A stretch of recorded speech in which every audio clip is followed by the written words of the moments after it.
Boa noite a todos. Hoje a gente está na nossa 11ª semana do curso de História, do curso preparatório Luiza Maim, e a temática dessa semana vai ser América Latina no pós-Segunda Guerra Mundial, mais detidamente a Revolução Cubana.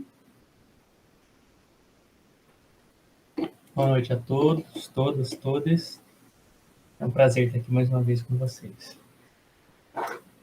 Bom, gente, antes da gente se deter mais especificamente em relação à Revolução Cubana, é preciso pensar um pouco nos seus antecedentes, tá? No contexto em que a Revolução Cubana se desenvolve e também no histórico, né, do território cubano.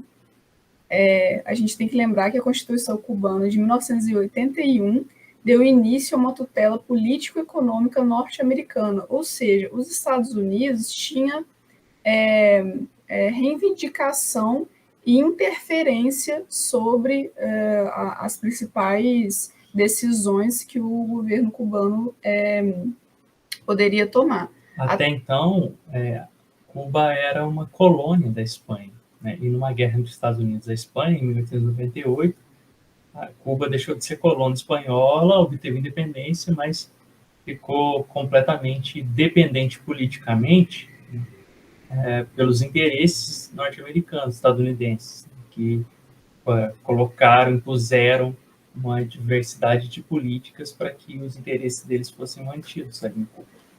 E essa interferência ela persistiu durante muitos anos, né? Durante toda a primeira metade do século XX. Até hoje, existe uma área, né, de 117 quilômetros quadrados em Cuba, que ela é uma base americana, né, que também tem uma base militar dentro dessa área. Tá?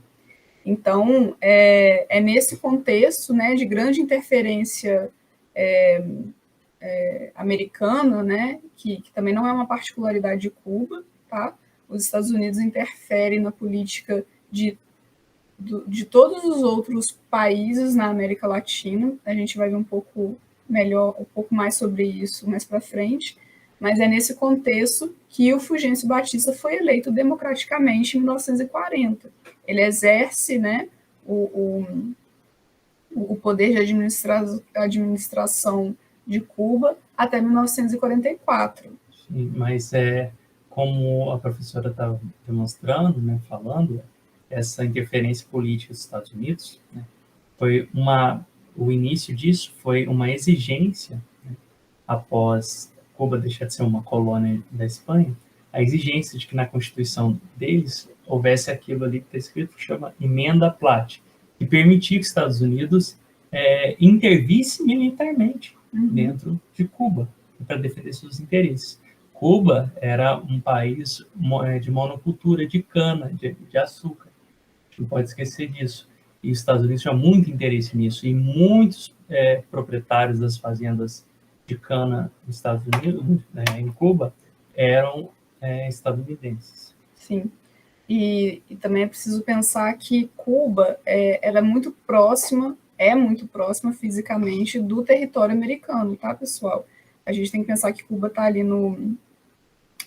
na América Central, né, o que se considera politicamente e geograficamente como América Central, mas está a poucos quilômetros da costa da Flórida, né, que é um estado dos Estados Unidos. Essa proximidade vai trazer muitos atritos no decorrer do período ditatorial cubano. Tá? Todos os setores da economia cubana, o fornecimento de eletricidade, boa parte dos poucos postos industriais que tinham no país, eles estavam vinculados aos interesses estadunidenses. Então, portanto, a soberania de Cuba era limitada. Limitada, e tem muitos historiadores que questionam se ela era de fato existente. Tá? Então, ela basicamente se transformou numa colônia estadunidense. Né? De certo, assim, talvez seja muito radical dizer isso, né? Mas no sentido de os Estados Unidos pressionou para que Cuba se transformasse num país que atendesse aos interesses norte-americanos. estadunidense. Sim, é muito comum ver por escrito e até hoje, né, por conta da memória popular, ouvir-se a expressão quintal dos Estados Unidos. Então, Cuba se torna, então, o quintal dos Estados Unidos, né, uma extensão do próprio território por conta desses interesses, né, na ilha de Cuba. Sim, essa eleição do Fulgêncio Batista, tida como democrática, ela é muito questionada, Sim. porque sabe-se hoje, dos historiadores, que houve muita violência e muita fraude para que ele fosse eleito, já que ele era um candidato de interesse que defendia os interesses estadunidenses. Exatamente. Então, ele se autoproclamou presidente em 1952 e ele impôs, a partir de então, uma ditadura no país. Sim, e ele se proclamou presidente em 1952 por conta de uma derrota iminente que já havia sido prevista por conta do cenário político de Cuba naquele momento. Então, considerando isso, ele toma o poder em 1952 e persiste, né, no poder até ser removido, né, até ter ao que se chama Revolução Cubana, em 59. O Fulgêncio Batista, ele suspendeu a Constituição de 1940, né, e aí com isso ele suspendeu o direito à greve, e isso criou um baque muito importante no cenário social de Cuba, e ele restabeleceu a pena de morte, né. A gente tem que pensar o seguinte, a pena de morte, ela era utilizada politicamente para gerar medo, né, e através do medo ele eliminar inimigos políticos. Sim, e através do medo ele mantinha o poder sobre a população como um todo, tá? Não só em quesitos administrativos, mas tinha controle sobre a população civil, que pensaria 2, 3 vezes antes de se opor àquele regime. Tá? Também é preciso pensar, gente, que ele não estabeleceu, perdão, ele intensificou uma política de privilégios aos grandes latifundiários que já existia, né? Mas que aumentou muito, imensamente, a desigualdade econômica da população, né? Então, isso foi criando cada vez mais uma indisposição contra o regime, mas que até então era pouco organizado, por assim dizer.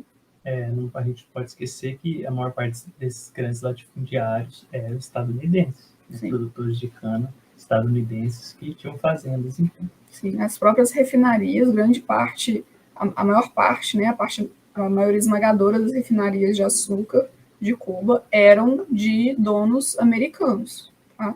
E isso é importante ter em mente, porque vai ser uma das primeiras coisas que vão ser modificadas com a tomada de poder na Revolução Cubana. Tá? Então, a manutenção da ditadura de Cuba foi mantida, apesar de manifestações estudantis, percebam, a população estava indisposta com o governo, não estava satisfeita de maneira nenhuma. Então, haviam manifestações, apesar da forte repressão que o governo cubano do Fulgêncio Batista exercia sobre a população, além da censura midiática e execuções públicas. Também existia, né, esse apoio que era financeiro, mas que também era logístico dos Estados Unidos para a manutenção daquela situação, né, que a gente pode chamar de status quo. Aquela ditadura. E isso tudo fez parte da manutenção da Guerra Fria, tá, gente? A gente tem que relembrar das nossas aulas anteriores, porque isso tudo faz parte de uma articulação política intensa que vai para muito além de Cuba e Estados Unidos. Aí a gente tem que pensar num embate de ideologias entre capitalismo contra socialismo e comunismo. Sim, um esforço muito grande dos Estados Unidos e da União Soviética em ter países, áreas de influência, e usar de vários artifícios, inclusive de inteligência. Quando a gente chama de inteligência, a gente está falando de grupos secretos, como a CIA, para tentar, como a gente sabe que aconteceu aqui no Brasil em 64, né, para colocar regimes que eram basicamente defendiam os interesses estadunidenses. Né? E a gente tem que lembrar que todos os países tinham essas agências de inteligência, tá, galera? O Brasil teve, Cuba também teve. O Brasil ainda tem, né? A ABIN. Sim, dentre todos os demais países. Então, até na retomada, né, como a gente vai ver logo depois, com a retomada dos diálogos, né, entre Cuba e Estados Unidos, uma das demandas foi a troca de prisioneiros políticos que também eram, né, que foram presos como espiões. Tá? Então, vamos lá, a Revolução Cubana em si. Né? A Revolução Cubana em si, ela parte de movimentos guerrilheiros com líderes específicos, né? Os líderes que mais sobressaltam, né? Que mais aparecem nos exames de Enem e de vestibulares mais tradicionais, vão ser basicamente o Fidel Castro, Raul Castro, que era seu irmão mais novo, o Camilo Cienfuegos, que é uma figura que aparece bem menos, e o Ernesto Che Guevara, né, que tomariam o poder em 1959 e iriam né, instrumentalizar a fuga do Fulgêncio Batista para a República Dominicana. Sim. Primeiro de tudo, o Fidel Castro ele tentou criar um golpe, né? Isso liderando um grupo de homens, 150 homens, né? Mas ele fracassou nesse golpe, né? E ele era advogado, aliás, e ele foi condenado a 15 anos de prisão e anistiado. Ele só cumpriu 2 anos desse tempo. Ele buscou asilo no México. Isso. Ele foi buscar asilo no México em 1955. Que foi onde ele conheceu o Che Guevara, que era argentino. Bom, mas nessa situação, né, com a fuga do Fulgêncio para a República Dominicana, tem um historiador que chama Eric Hobsbawm, ele vai falar o seguinte, que a ditadura ela desmoronou assim que a oposição de todas as classes políticas, da burguesia democrática, dos comunistas, se uniram contra ele e os próprios agentes, né, os agentes da ditadura, soldados, policiais e torturadores do ditador, concluíram que o tempo deles se esgotaram. Então, vejam bem, a ditadura ela só termina porque ela se torna insustentável. Ela se desgasta. Ela foi se desgastando a tal ponto que as pessoas envolvidas na ditadura não viam porquê de permanecer ali. Além, é lógico, da pressão popular. Né? O desgaste que a gente está falando aqui, pessoal, é por causa da pressão popular. Tá? Eles não simplesmente acordaram um belo dia e falaram, não, cansei, vou sair daqui. Isso não existe. Tá? Toda ditadura, né, ela termina por conta de ação popular. Né? Assim como ela começa também. Assim como ela começa também. A ditadura se instaura porque tem apoio civil. Exato. Né? A gente vai trabalhar um pouco melhor isso com a ditadura civil-militar no Brasil, mas tenham isso em mente. Tá? Então, interesses políticos e econômicos se chocavam com os interesses dos Estados Unidos com a Revolução Cubana. Por quê, pessoal? Voltando, né? A gente está no período de Guerra Fria, a gente está falando de um embate entre a ideologia capitalista e as ideologias comunistas e socialistas. Obrigada, me faltou por um momento. Então, não era uma simples troca de regime. Jamais poderia ser uma simples troca de regime. Houve uma reforma agrária enorme, de proporções enormes em Cuba, que nacionalizou as refinarias de açúcar que eram originalmente norte-americanas, né? Mais especificamente estadunidenses. Perceba-se, então, que o Fidel ele deu direito à propriedade das terras aos cubanos, portanto, ele retirou a propriedade de terra de vários fazendeiros estadunidenses que estavam ali, e que muitos, inclusive, se refugiaram desses fazendeiros, foram embora, se refugiaram para a Flórida. Bem próximo de vocês olharem no mapa ali. Né? A gente colocou o mapa aqui, vocês vão ver logo. E é preciso pensar o seguinte também: a saída dos americanos de Cuba, a saída de pessoas de Cuba não se restringiu apenas aos americanos, muitos cubanos também que apoiavam o regime, tá? A gente não pode pensar de maneira homogênea, né? As decisões, né? A comoção popular, ela nunca é feita, ela nunca acontece na sua totalidade, né? Não era todo mundo que era a favor do governo do Fulgêncio, mas também não era todo mundo que era a favor do que ficou sendo conhecido como Revolução Cubana. Então, muitos cubanos que apoiavam o regime anterior também fugiram e procuraram exílio, né? Procuraram abrigo nos Estados Unidos e em outros países. É importante apontar isso novamente. A gente estava num clima de Guerra Fria, né? Para os Estados Unidos isso era perder espaço, né, capitalista e pro comunismo, né, para o socialismo, para as ideologias de esquerda. Por isso, os Estados Unidos pressionou muito e tentou dar vários golpes, contra-golpes, tentou sabotar de diversas formas o regime como a gente vai ver logo logo. Sim. E aí, nesse momento, galera, o mercado cubano, e a gente tem que pensar nisso, tá? A gente não pode idealizar que um governo, né, que vai se autodeclarar, né, logo depois da Revolução, como um governo comunista, não vai pensar no mercado, né? A vida não funciona dessa forma, né? Para manter um governo é necessário dinheiro, né? Para manter uma população minimamente estabelecida é necessário dinheiro, emprego, dentre outras coisas que a gente vai ver daqui a pouquinho. Então, nesse sentido, o mercado cubano, que era majoritariamente de monocultura de produção de cana, de açúcar. Exatamente. Como que me fala quando começa para fora? Me faltou a palavra. Exportação. Que era de exportação, né, a partir dessa monocultura de cana, né, de açúcar, a Cuba, então, volta-se para o mercado soviético. Tá? E aí, nesse momento, os Estados Unidos rompe as relações com Cuba. É necessário lembrar que os Estados Unidos eram os principais compradores, né, dessa mercadoria em relação à ilha de Cuba.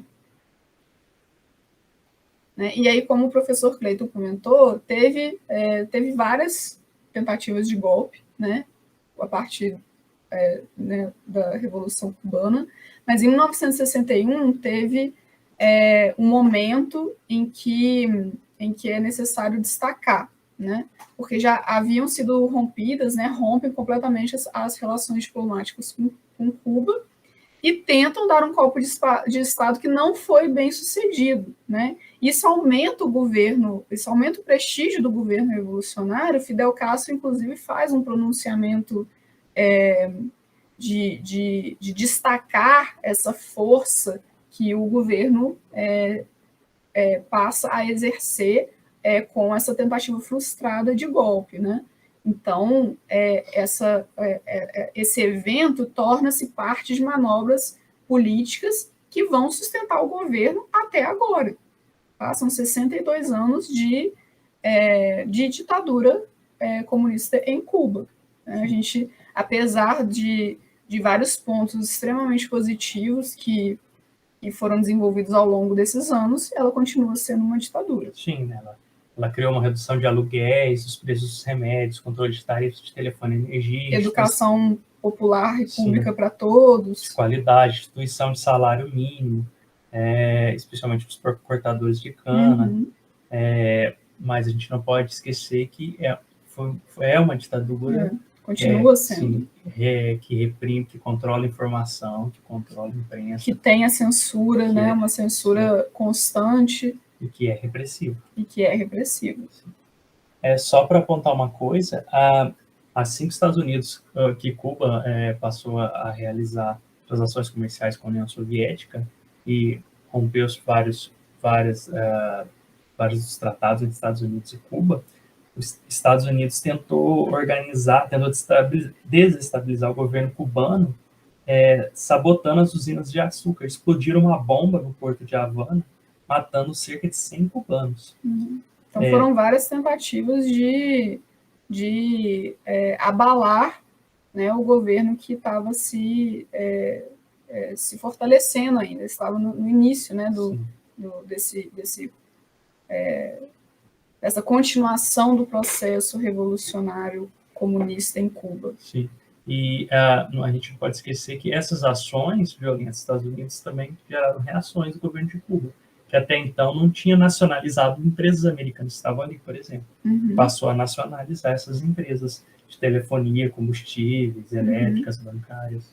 De estatizar essas empresas. Quando a gente fala estatizar, gente, só para deixar bem claro, deixaram de ser americanos e se transformaram em cubanos.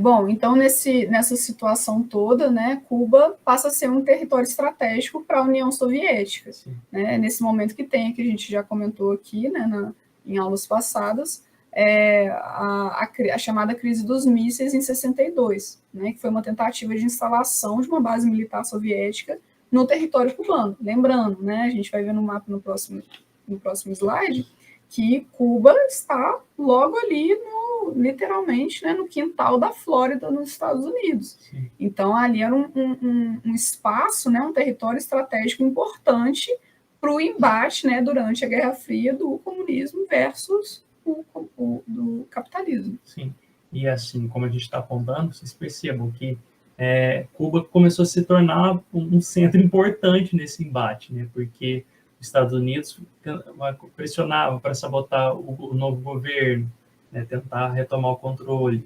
Era uma tensão constante. Cuba resistia a isso. Os Estados Unidos começou a gerar embargo, que existe até hoje, não sei de alimentos e remédios, se eu não me engano. Mas já foi suspenso. Já foi suspenso, né? Mas, enfim, pessoal, é preciso sempre pensar o seguinte: tudo que a gente apresenta aqui é um convite a vocês se aprofundarem nos estudos, tá? Independentemente do tempo que a gente tem de trabalhar cada um dos temas. Por que eu estou falando isso? Estou lembrando isso para vocês. Essa simplificação que a gente está fazendo aqui, da tensão que existia em relação a Cuba, né? A presença de Cuba, a interferência de Cuba, a influência, essa é a palavra que eu estava procurando, a influência de Cuba nos demais países latino-americanos, ela foi muito forte, muito forte. E os Estados Unidos, né, representando essa presença capitalista, né, nas Américas, tentava frear a todo custo, né? Então, essa tensão existiu e continua existindo, né, de formas diversas, né? E ao longo do tempo, essas tensões elas vão se modificando, elas se transformam, mas elas não deixam de existir, tá? Até hoje. Sim. Tanto é que Cuba foi banida da OEA, que é a Organização dos Estados Americanos, sob acusação de disseminação da subversão pelo continente. O que é essa subversão? Gente, subversão é uma palavra que as ditaduras adoram, né? A gente vai ver isso novamente em vários momentos. Mas essa subversão é o quê?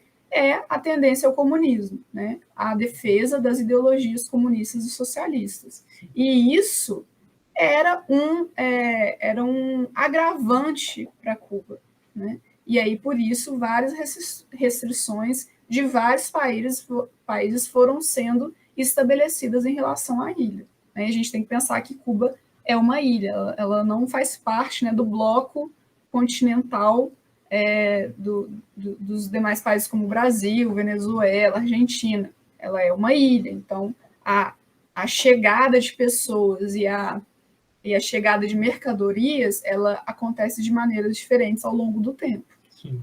E essa represália estadunidense, essa pressão, os embargos, eles acabaram isolando mais Cuba, e inclusive porque os Estados Unidos pressionou os outros países latino-americanos a fazer o mesmo. Com exceção do México, todos os outros romperam relações diplomáticas com Cuba. E isso fez com que Cuba se aproximasse ainda mais da União Soviética. Exatamente, né? Todos os demais países, dependendo de qual tempo, tá, galera? Porque sim, tá. Não é uniforme, novamente. Sim, essas coisas não acontecem de maneira uniforme. Sim, existem grupos políticos, né, em cada um desses países que tinham posicionamentos diferentes, inclusive grupos revolucionários, né? Exatamente. E aqui nesse mapa aqui, da crise dos mísseis de 62, a gente consegue perceber a presença, né, das bases de mísseis soviéticos, né, pelo menos a gente não tem informação de se foi finalizada a construção total dessas bases militares, mas essas bases militares foram iniciadas nessas duas regiões aqui, em contraposição às bases militares estadunidenses, tá? Uma em Guantánamo, que é essa região que a gente comentou que era de administração dos Estados Unidos, e uma logo aqui na Flórida, em Miami. E esse raio aqui, pessoal, é o raio de ação desses mísseis soviéticos. Então, percebam que era uma ameaça muito real. Muito real. Em 1962, os aviões americanos que espionavam a região, eles fotografaram essas bases militares, e o mundo, em 62, ficou com medo seríssimo de que uma guerra nuclear podia destruir o planeta. Exatamente. Podia acontecer a qualquer momento. Nunca se esqueça, a gente nunca vai saber o medo e a dor que é viver sobre isso. Ainda que a gente saiba que isso pode acontecer, nunca se esqueçam disso. Né? Essa sensação de iminência a qualquer momento, né? Que isso pode acontecer. A gente nunca vai viver essa experiência. A gente nunca viveu até aqui, né? Desde o fim da Guerra Fria. Não quer dizer que não pode acontecer, né? Em qualquer outro momento agora. Próximo. Exatamente. E aí, contra, né? Porque a gente tem que pensar que uma nova forma, né? De poder, né? Que foi propaganda ao longo do século XX, é a expansão dessas ideologias, né? Socialista, comunista e capitalista. E o embate que essas ideologias, o embate que foi acontecendo dessas ideologias. Então, considerando isso, né, o governo Kennedy, nos Estados Unidos, lança o que foi chamado de Aliança para o Progresso, que foi um programa de ajuda econômica que veiculava ideias norte-americanas para combater a influência de Cuba, né? Que foi uma influência muito, muito real também. Porque o governo de Cuba passou a apoiar outros movimentos guerrilheiros nos demais países da América Latina, né? O exemplo gritante foi na Bolívia, onde o Che Guevara foi e foi morto em 62. Então, foi logo depois da Revolução Cubana que o Che Guevara foi morto. Sim, porque o posicionamento do Che Guevara era justamente tentar exportar o modelo revolucionário cubano. Exato. E como o Cuba, né, foi tomada pela Revolução Cubana com relativamente, tá, gente, poucos homens armados, né, ele achava que isso poderia ser exportado para qualquer lugar da América Latina. E que foi o grande erro dele, na verdade. Sim, tá? Ele já tinha muita experiência, feito várias outras viagens anteriores. Tem um filme muito bom sobre isso que a professora deve mencionar depois. Chama O Diários de Motocicleta. Sim. É um filme muito bom para a gente entender como que o Che Guevara ele passa a conhecer a pobreza na América Latina. Né? E isso o toca a ponto dele pensar politicamente o seu lugar e como mudar um pouco essas coisas. Sim. É um filme um pouco idealizado, e é importante a gente ter isso em mente. Sim. A gente não deve idealizar figura histórica nenhuma, evento histórico nenhum, tá? Porque, na maior parte das vezes, a história é muito sangrenta, muita gente inocente morre, e que não deveria ter morrido, e a gente precisa estar atento a isso, tá? Mas é um filme interessante para a gente perceber como que o Che Guevara, né, vindo de uma situação minimamente privilegiada na Argentina, né, ele cursava medicina na Argentina, ele se formou enquanto médico, teve acesso à completa miséria que existia no restante do continente. Sim, ele fez várias dessas viagens, e provavelmente isso foi parte do erro de cálculo dele, né? Ele esperava que boa parte dos camponeses, trabalhadores que eram oprimidos por parte dos governos na América Latina iam se revoltar. E apoiariam as devidas revoluções nos seus respectivos países, que não foi o que aconteceu. Tá? Então, né, para finalizar esse recorte, né, em uma atitude ofensiva a Cuba, os Estados Unidos passam a ter uma política de apoio aos golpes militares no continente, incluindo no Brasil, tá? Implantando governos ditatoriais para afastar o perigo comunista. Então, vejam bem, perante a ótica dos Estados Unidos, apoiar esses golpes militares, né, que instituíram ditaduras militares ao redor da América Latina, era frear o avanço comunista no mundo. Por isso que tem a ver com a Guerra Fria, pessoal, não é só uma questão de recorte do temporal, do período, né? A gente está falando de um medo constante do comunismo e como isso iria subverter os ideais capitalistas, que era o que os Estados Unidos defendia, e Sim. até hoje defende. Na verdade, os Estados Unidos estavam muito temerosos que os interesses dele, que ele já tinha muito bem executado em vários países latinos, fossem desestabilizados. Exato. Né? Os Estados Unidos ele tinha um poder muito grande em vários países norte-americanos, a gente nunca pode esquecer disso. E a gente nunca pode esquecer também que essa ideia do comunismo era uma paranoia. Uhum. Né? Existia uma histeria. Uma histeria social. Existiam vários grupos sim, que defendiam, grupos que eram revolucionários, mas a maior parte desses países não existia possibilidade real desses grupos destituírem as democracias, os governos que estavam em curso. Portanto, como muitos historiadores defendem que foi o caso no Brasil. Tá? Mas a gente vai conversar sobre isso em outro momento. Bom, os desenvolvimentos em relação à Revolução Cubana, né?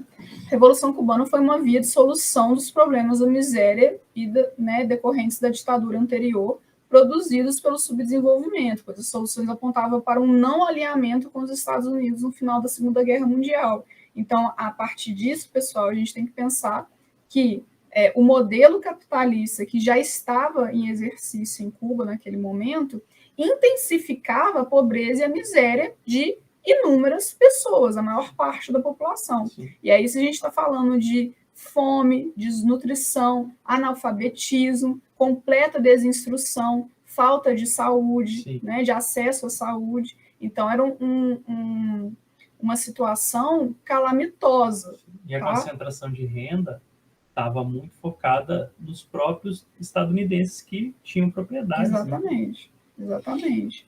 Né? Isso, né, como a gente já mencionou, intensificava o abismo social já existente naquele território.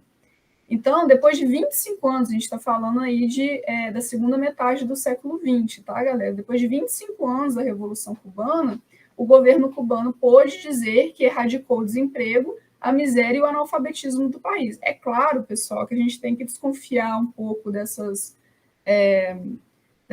frases máximas, né?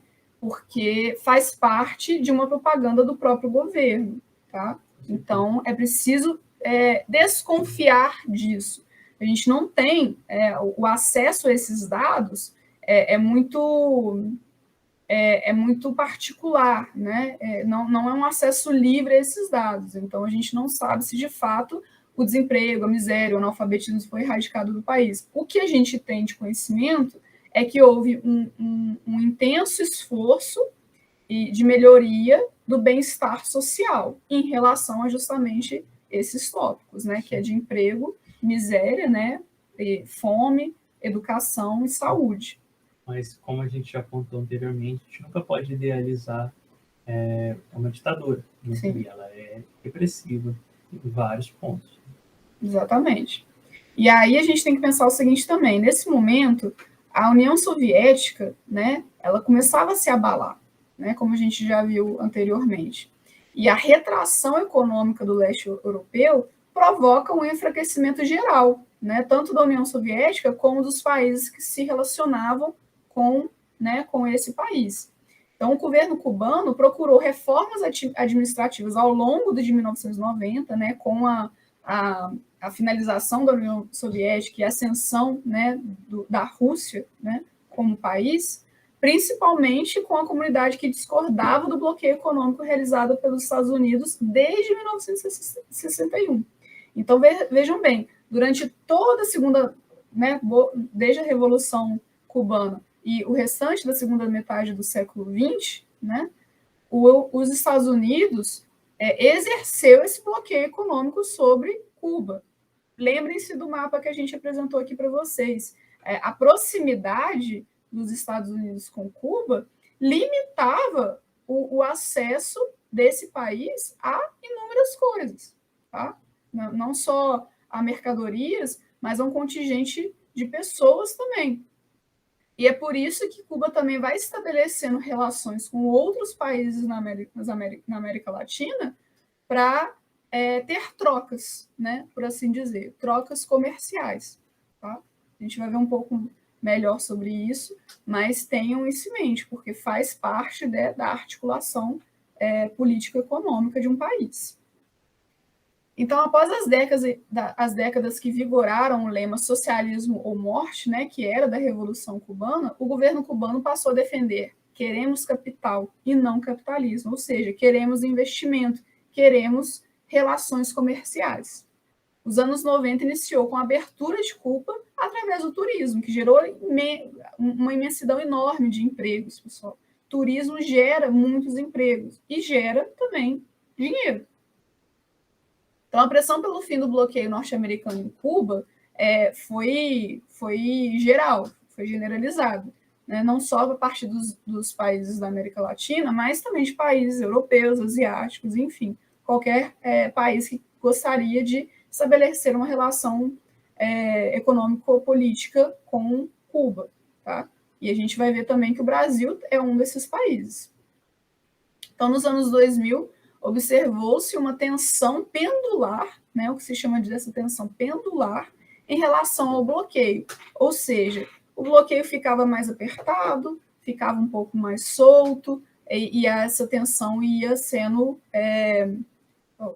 os governantes responsáveis, né, iam tentando lidar com essas tensões. Tá? O fim do bloqueio, o fim efetivo do bloqueio, só vai se dar durante o governo do Barack Obama nos Estados Unidos, né, que aí já com o Raul Castro à frente de Cuba, termina em 2017. Tá? Porque o Fidel tinha falecido. Já, né? Não, o Fidel estava afastado. Né? O Fidel estava afastado. Não sei se ele já tinha falecido aqui. Acho que sim, não tenho certeza. Não tenho certeza dessa informação, gente. Então, Cuba teve um grande intercâmbio com os demais países da América Latina, e aqui a gente pode destacar o intercâmbio com a Venezuela, que em 2004 recebeu e abasteceu a ilha com petróleo, recebeu, né, essa aliança e abasteceu a ilha com petróleo, o que foi também indiretamente, depende do pesquisador que vai defender isso, mas indiretamente ou diretamente foi um tapa de luva nos Estados Unidos, né? A gente viu recentemente a intervenção dos Estados Unidos na Venezuela, uma intervenção drástica, né, direta no governo da Venezuela, por conta do petróleo. Tá? O interesse ali no petróleo, porque a Venezuela é um país autossuficiente em petróleo. Assim como o Brasil mas infelizmente, né, aqui é outra situação. Assim como o interesse dos Estados Unidos em Cuba, né, na metade do século XX, era no açúcar. Exatamente.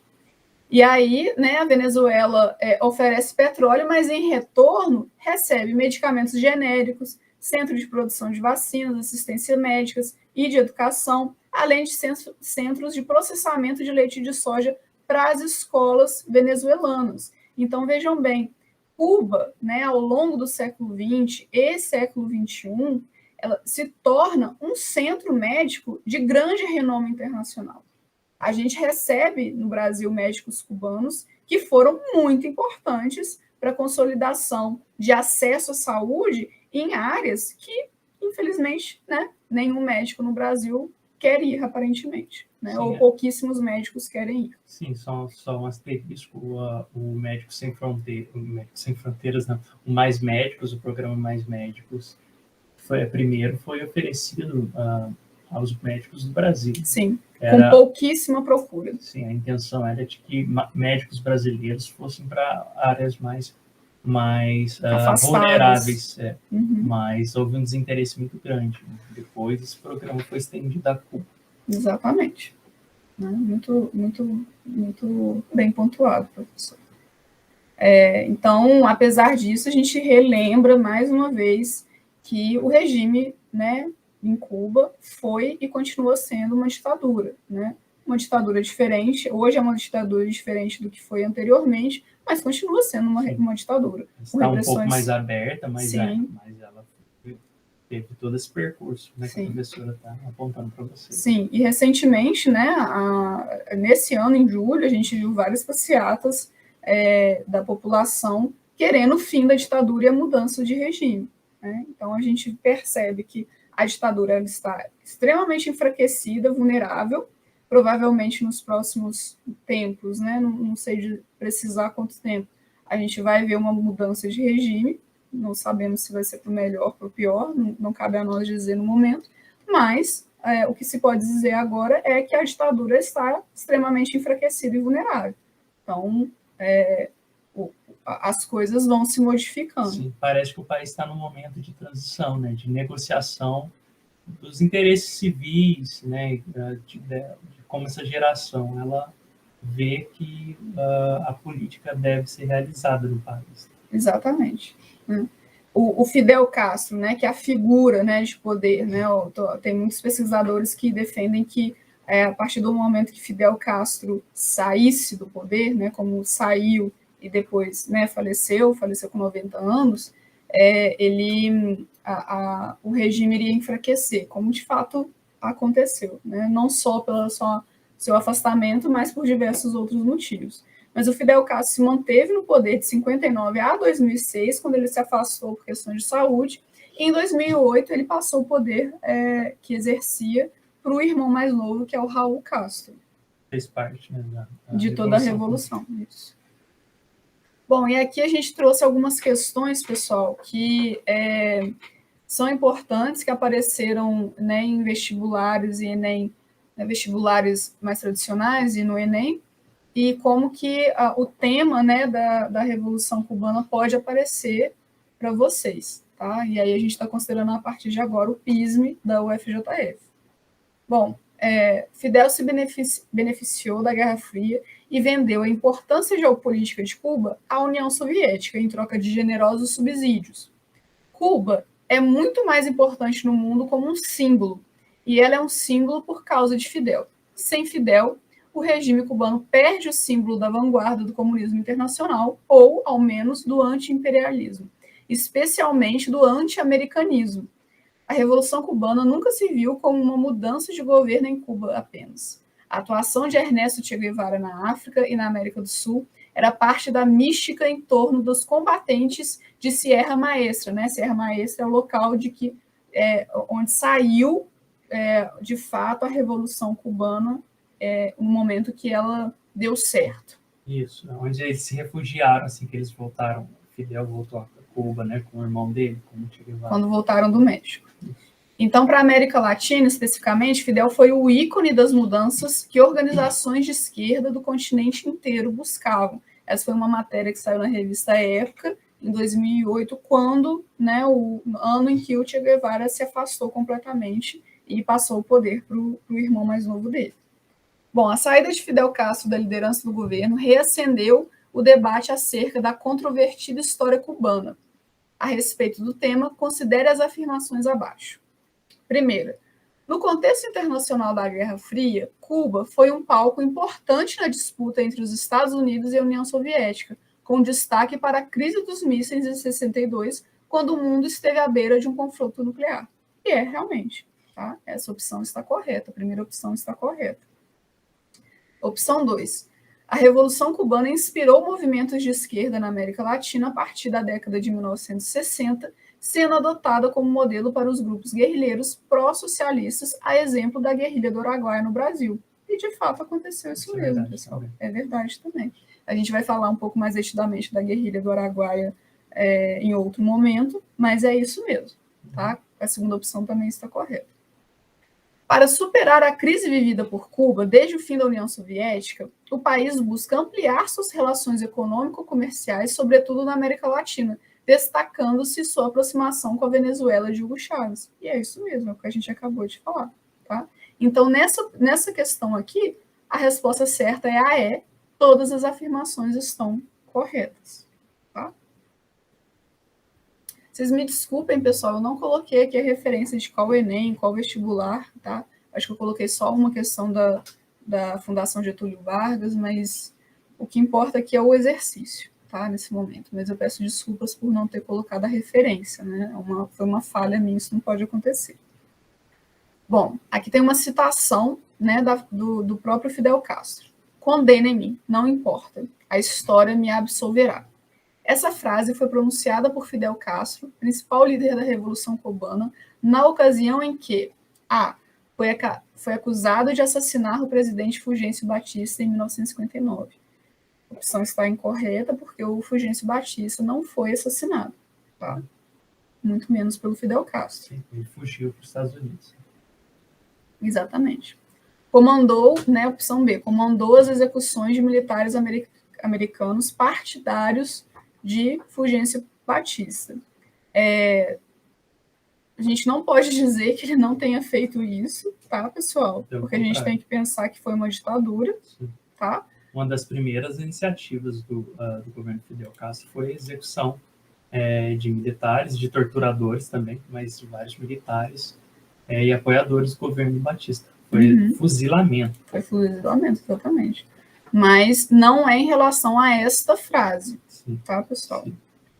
Opção C, foi julgado pelo assalto ao quartel de Moncada em 1953. Como o professor Clayton comentou, o assalto ao quartel de Moncada, né, foi realizado com liderança do Fidel Castro, né, o Che Guevara ainda não está aqui nesse momento. Foi a primeira tentativa de golpe que Sim. o Che Guevara deu contra, Fidel Castro tentou dar contra a ditadura. Exatamente. Do Batista. E que foi mal sucedida, tá? E com isso ele foi condenado a 15 anos de prisão. É esta opção aqui, tá, pessoal? É a opção C. Neste momento, né, do julgamento em que ele recebe a sentença, ele profere essa frase, né, que ficou eternizada. Mas percebam que essa questão, ela é bem específica, mas com um conhecimento geral sobre o assunto, dá para ele fazer por eliminação. Né? Como a gente disse, ele não assassinou o presidente Fulgêncio Batista, ele comandou essas execuções dos militares, mas esse momento não, essa frase dele não está associada a isso. Né? Talvez pudesse ser um pouco mais perigoso a gente acreditar que poderia ser essa opção, né? Mas isso não tem nada a ver com a associação dele à União Soviética e muito menos ao governo do Hugo Chávez, né? Que é algo muito posterior. Bom, aqui tem uma questão da Fundação Getúlio Vargas. A Revolução Cubana, vitoriosa em 1959, teve como principal característica a mobilização popular por meio de manifestações de massas e organização de seguidas greves gerais que interromperam as atividades econômicas de Cuba. Essa é uma opção capciosa, pessoal, porque ela poderia confundir, tá? Ela poderia confundir por conta de todo o ideal socialista e comunista também, que se propagava no período em relação ao tema. Essa não é a opção porque, durante, né, a ditadura do Fulgêncio Batista, as greves gerais elas estavam proibidas, tá? Com penas duras para quem quebrasse, né, essa lei, né, que foi institucionalizada pela ditadura do Fulgêncio Batista. Então, apesar de poder parecer e poder confundir a gente, sim, não seria essa opção, tá bom? Opção B, a prática do foquismo com grupos armados que se dedicavam à luta armada caracterizada pela tática de guerrilhas. E é esta opção, né? É uma opção muito específica. O foquismo, ele foi um método guerrilheiro, né, que foi aplicado não apenas em Cuba, né? Ele foi exportado para várias outras partes da América Latina. Então, apesar de ser uma questão muito específica, né, a gente pode perceber que, né, como o professor Clayton falou, a gente pode ir eliminando as opções que não são. Então, por exemplo, a opção C, a mobilização internacional por meio de campanhas que denunciavam o desrespeito aos direitos humanos por parte do governo cubano. E não foi isso, né, pessoal? A Revolução Cubana foi muito longe de ser isso, até mesmo porque a ditadura anterior, né, tinha uma enormidade de desrespeito aos direitos humanos, mas que, enfim, de alguma forma, permaneceram também após a Revolução Cubana, tá? Então, não foi essa opção. Opção D, a intervenção soviética que enviou tropas de apoio aos revolucionários e bombardeou bases do governo cubano. Também não foi essa opção, tá, pessoal? A intervenção soviética ela só acontece após a tomada de poder e a declaração, né, de um governo comunista por parte de Cuba. Tá? Essa aproximação com a União Soviética é posterior à Revolução. Exatamente. Essa aproximação oficial, não ideológica, tá, pessoal? Opção E, a vitória eleitoral dos revolucionários no pleito de 1958, a gradativa implementação de medidas socializantes por Fidel Castro. Totalmente errado, tá, pessoal? Né? Como a gente veio conversando nessa aula, isso não aconteceu em momento algum. Bom, a próxima opção, né, que eu também não coloquei a referência, a ocasião em que o governo brasileiro mais explicitamente estreitou relações diplomáticas com o governo revolucionário cubano foi, e essa aqui, pessoal, é uma questão muito interessante, tá? Ela vai se relacionar diretamente com né, nossas próximas aulas, que a gente vai falar sobre ditadura civil-militar no Brasil. Bom, opção A, quando médicos cubanos vieram atuar no Brasil durante o governo de Dilma Rousseff. Não, né, pessoal? Isso é muito recente e a gente está falando de uma situação que se deu ao longo, né, da segunda metade do século XX. Né? A Dilma estava em outro rolê aqui no Brasil. Século XXI já? Não, estou falando assim, no período a Dilma Rousseff estava em outro rolê, né? Não se enquadra. B, quando Che Guevara recebeu do presidente Jânio Quadros a comenda da Ordem Nacional do Cruzeiro do Sul. E é essa a opção, tá, pessoal? O Jânio Quadros, lembrando, foi um presidente que a gente teve durante um curto período de tempo, e ele, antes do período militar, né, em 61, se eu não me engano, 61, 62, não, 61, Che Guevara vem ao Brasil e recebe, né, a comenda da Ordem Nacional do Cruzeiro do Sul, que é uma homenagem... É a maior condecoração honrosa que o Brasil poderia dar para qualquer pessoa.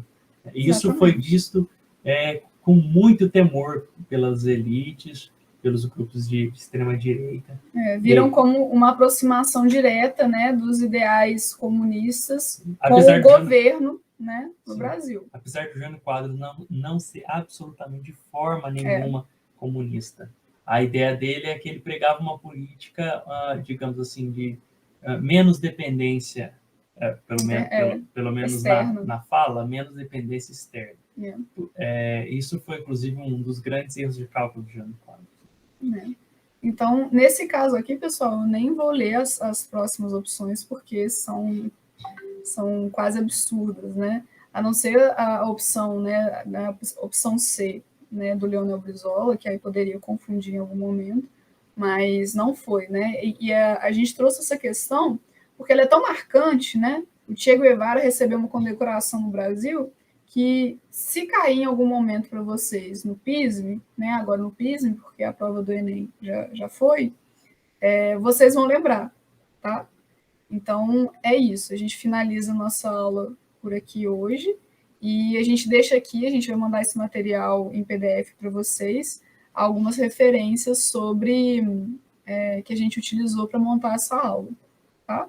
E se vocês tiverem, né, novamente, qualquer dúvida, por favor, entre em contato com a gente e a gente vai ter o maior prazer em responder vocês. Boa aula não, perdão. Bom descanso, bons estudos e a gente se vê na próxima. Até a próxima, pessoal. Um abraço. Bons estudos.